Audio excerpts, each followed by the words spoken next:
देखिए एक और ट्वीट आपको हम दिखाते हैं। नई संसद को लेकर आरजेडी का ट्वीट आया है और आरजेडी ने इस नए ट्वीट में संसद की तुलना ताबूत से की है। ताबूत से तुलना की गई है आरजेडी की तरफ से। बताइए आप, ये आज के दिन ये तुलना की जा रही है आरजेडी की तरफ से। ये शर्मनाक ट्वीट है नई संसद को लेकर। आरजेडी ने अभी ट्वीट किया है और ये आरजेडी के ताबूत से जो है इसकी तुलना की गई है। जी अच्छा, मैं पूरा ट्वीट पढ़ने की कोशिश करता हूं। सौरभ जी, कायदे से इस संसद का उद्घाटन जो है वो आरजेडी चाहती थी कि लालू प्रसाद यादव करें, जेल से, जो जेल से, ताकि वो अगले क्राइम का अड्डा बन सके। देखिए किया क्या है आरजेडी के ऑफिशियल हैंडल से इसको ट्वीट किया गया है।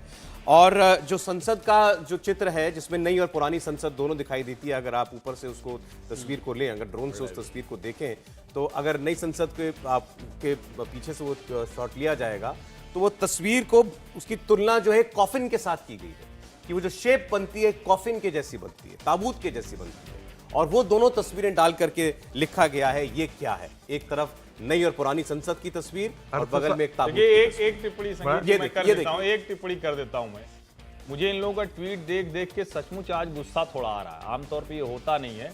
जिसको ताबूत दिख रहा है उसका वो हश्र होगा, जिसको ये शानदार संसद दिख रही है, आधुनिक भारत का ये मंदिर बनता हुआ दिख रहा है, उसका वो हश्र होगा। ये तय रहा। त्रिपाठी जी, आपने जो बात कही इस बात में बड़ी दम है, क्योंकि मनुष्य जिस चीज़ का आवाहन करता है उसे वही प्राप्त होता है। तो इनकी स्मृति में इनको अब ये संसद और ये लोकतंत्र अपना ताबूत दिखाई दे रहा है। इनको लगता है हमारी जो क्रिमिनल एक्टिविटीज़ हैं उनके लिए ये ताबूत साबित हो सकता है। आप नहीं आ रहे हैं, आपने बॉयकॉट किया, बहिष्कार किया, आपकी राजनीतिक वजह जो भी है, आप नहीं आ रहे हैं वो ठीक है, लेकिन इसी पार्लियामेंट में आपको आकर बैठना है। एक भी पॉलिटिकल पार्टी ने ये तो नहीं कहा कि हम इस पार्लियामेंट हाउस में जाकर बैठेंगे नहीं, हम किसी सत्र का हिस्सा नहीं बनेंगे। मैं अलग सवाल करता हूं, यदि आपकी हैसियत है और यदि आप में राजनीतिक हिम्मत है तो आप कहिए कि हम इस संसद में नहीं बैठेंगे, हम इस संसद में आकर के नहीं बैठेंगे। जब कोई भी जीत करके आए हम अलग संसद में जाकर के बैठेंगे। आपको कहने की है हिम्मत? कैसे कह सकते हैं भाई, ऐसा संभव कैसे है?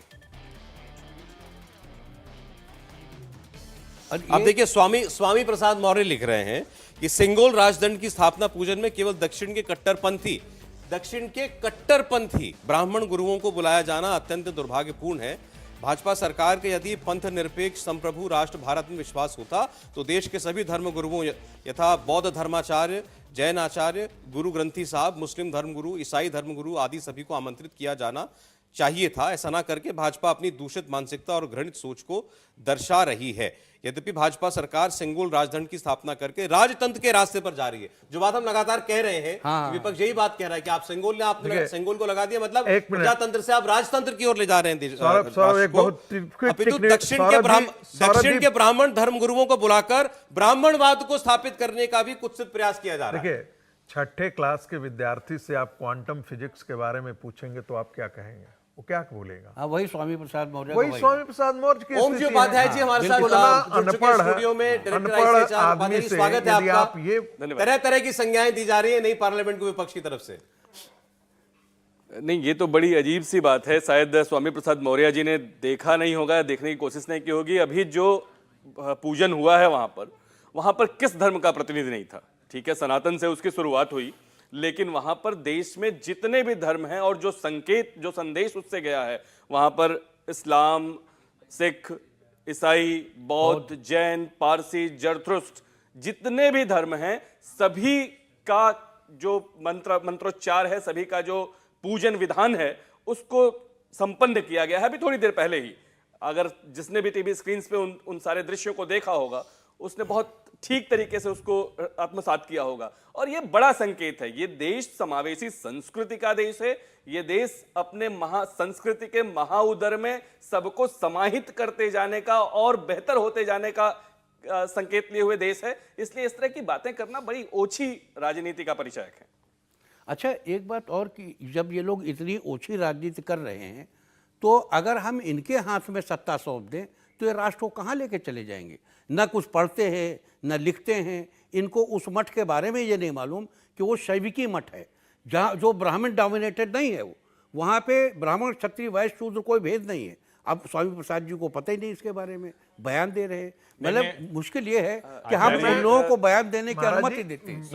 सौरभ, अगर आप अनुमति दें तो थिरुवदुराई मठ, जिसकी अभी महाराज जी चर्चा कर रहे हैं, आचार्य जी, थिरुवदुराई मठ शैव मठ है और ये पहले से कह देना कि कट्टरपंथी ब्राह्मणों को बुला के ये कराया, ये इतना प्रेजुडिस होना, इतना पूर्वाग्रही होना एक अलग तरह का संकेत देता है। इतना पूर्वाग्रही नहीं होना चाहिए। राजतंत्र और कट्टर ब्राह्मणवाद को स्थापित करने का कुत्सित प्रयास। आपने मंत्रोच्चार में देखा होगा कि ये जो नॉर्थ और साउथ, आर्यन और द्रविडियन का जो ये डिवाइड किया जाता था, मंत्रोच्चार से कहीं आपको लगा?